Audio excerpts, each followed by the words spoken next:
Hey there everybody, how's it going today? Ian back here with you, Entertainment Examiner. As the channel says, I review a lot of different kinds of entertainment for you guys.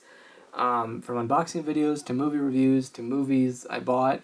But I don't do a lot of music on this channel, I was for a while, but I'm a huge Iron Maiden fan. So I picked up the new edition of their album, Senjutsu, which is about a week old now.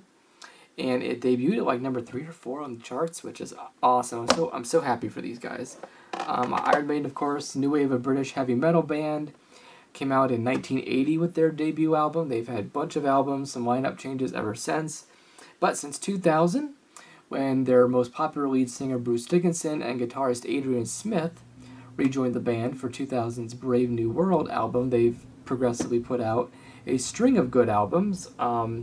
And Senjutsu, I would put right near in the top tier. They put out, this is their 6th album. If I'm going to rank them real quick, I would do Brave New World from 2000, and then A Matter of Life and Death. I really like that album a lot, from 2006. And then I put Senjutsu at 3. And then I'd do Dance of Death, which I really like a lot too. And then the other two just never grew on me as much. Book of Souls, which I need to listen to again. It's been a long time since I've heard Book of Souls. And my least favorite is The Final Frontier. I don't really come back to The Final Frontier. I know a lot of Maiden fans do, but there's a few songs on there where I really gravitate towards. But we're here to talk about Senjutsu. Here's the awesome artwork on this kind of extended book. You have, of course, Eddie and all of his samurai glory on there, and then all of the lyrics in here.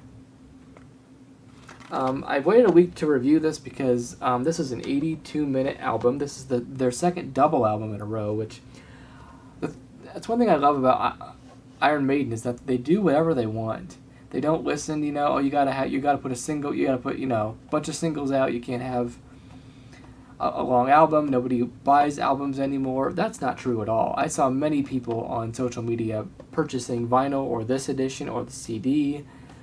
I mean, people are rampant, and people love Iron Maiden, as do I. The lineup has been the same as it's been since 2000. Bruce Dickinson on vocals, Adrian Smith and Dave Murray on guitar, Steve Harris on bass, and he does keyboards on here too. Yannick Gers also on third guitar, and Nico McBrain on drums. Nico's drumming on this album is awesome. If you've heard about his drumming on this album, it is true how great he really is. 2 CDs. They split the tracks up interestingly, I will say. I listened to this album about twice all the way through, and random tracks off and on, and I really, really like this album a lot. The band has definitely been going into a more progressive territory, which I heard a recent interview with Bruce Dickinson. Him and Steve are both big prog fans, but I mean, Steve has always written long songs. I mean, he wrote Rime of the Ancient Mariner in 1984's Power Slave, which was like 13 minutes. Alexander the Great was long. Seventh Son of a Seventh Son was long. Sign of the Cross off the first Blaze Bayley album. The X Factor, that was like 11 minutes. That's one of my favorite Maiden songs. Though I do prefer that one when Bruce does it over when Blaze did it, because I think the Blaze version of Sign of the Cross is a little slow and plodding. With the Bruce live version off the Rock in Rio is better, I think. Sidetrack. But, so what's to love about this album? There's a lot to love here. The first single, The Writing on the Wall, was very different, kind of sounded folky in a way, but still catchy. Still a really good song. Stratego is awesome. I love that song. The choruses on this album are some of the best they've done in a long time. They're super infectious. I had Darkest Hour in my head the other day. I randomly had The Time Machine. I love The Time Machine on here. And the album ends with 3 10-minute plus Steve Harris epics: Death of the Celts, The Parchment, and Hell on Earth. Hell on Earth is amazing. I love Hell on Earth. I love all 3 songs, actually. But Hell on Earth isn't the more immediate, I think. The Parchment is great. The Parchment is great.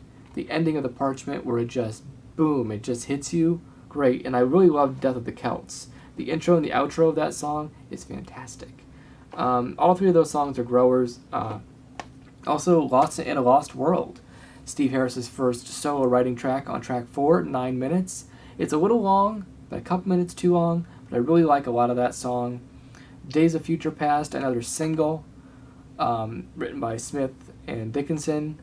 Great chorus. Great chorus. The first time I heard it, I was out doing some yard work the day it came out, so I listened to it while I in my headphones, and like that song was very immediate. Like that chorus and everything. The guitar playing on this album, the Parchment, has like 3 solos on it, and there's always something different happening. I've read people say that this album's boring. I don't know how this album can be boring if there's something new happening every so often. Even the title track, Senjutsu, the first track on the album, is not really a rocker. It's more like a mid-tempo rocker. It's got a great riff, great chorus again by Bruce. I love the whole feel of the song, the whole kind of majestic nature of it. It's a lot of people's favorite song on the album. When Maiden posted on social media, what's your favorite song on the album? It was like everybody had a different answer, and I think that's what makes this album so great. My favorites are Stratego, Hell on Earth, The Time Machine. I love The Time Machine. Darkest Hour is is moody, but it's great. And I'm really growing on the writing on the wall. At first I'm like, oh, because I wasn't a big fan of a lot of the early stuff from Book of Souls. I wasn't the biggest fan of If Eternity Should Fail. I wasn't the biggest fan of Speed of Light. But a lot of the songs on that album I liked that were not singles. I loved The Red and the Black, The Great Unknown, Tears of the Clown, which was dedicated to Robin Williams, which I thought was really cool.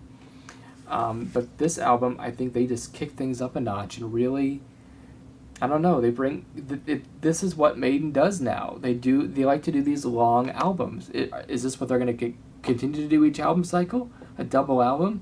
Who knows? I mean, the first 3 albums when Dickinson came back were, kind of regular Maiden. They had long songs, but they had short songs. They were kind of a mix of everything.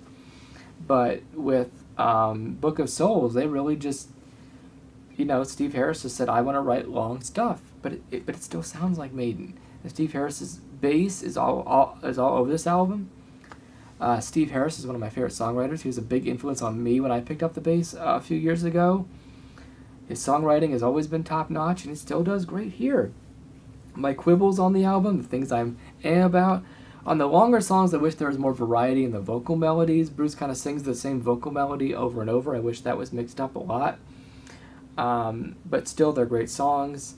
Some of the songs are a little too long. Some of the songs are about 2 minutes too long, but I mean, I'm also a big Dream Theater fan, so if you know Dream Theater, you get used to long songs. So anyway, it's been about a week or so since this came out. I wanted to talk about it because Iron Maiden is one of my all-time favorite bands. I love them so much. Just great songwriting, great musicianship. Bruce sounds vocally awesome on here. Yeah, there's some age to his voice. I get it. It's not, he's not singing Aces High in '84 or Caught Somewhere in Time or Moonchild or any of those anymore. But man, he nails it. So anyway, pick up Senjutsu by Iron Maiden in stores now, online, anywhere you get physical music. Pick it up. Absolutely. And let me know down in the comments what you guys thought about this album. I really enjoyed it. I'd love to hear from all you fellow Maiden fans what you thought about this. Man, I'm really enjoying this album. So, okay, that's all I got for this Iron Maiden album review for you guys. Like, comment, subscribe to my page, Entertainment Examiner. Man, I can't talk today. Follow me on social media, Facebook, Twitter, Instagram, and leave me a comment, please. So I would love to know what you guys thought about this album. I'd love all of your feedback. That would mean so much to me. So, okay, that's all I got for this video. Thank you guys so much for watching, and I will see you guys next time.